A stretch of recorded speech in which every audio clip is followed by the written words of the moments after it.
To remove the hard drive from the PC, first remove the rear cover.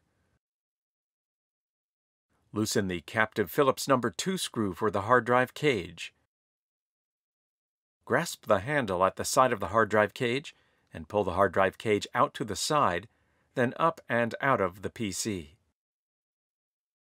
If replacing the hard drive, detach the 4 Phillips No. 2 screws on the sides of the hard drive cage.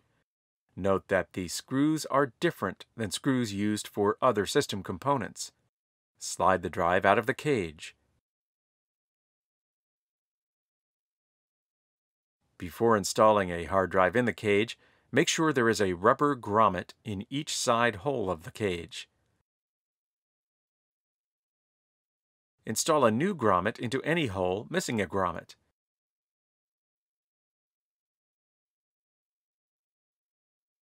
To replace the hard drive in the cage, slide the drive into the cage until the screw holes on the side of the drive and the cage align. Replace the 4 Phillips No. 2 screws to secure the hard drive to the cage. The hard drive cage has 4 slots on the bottom.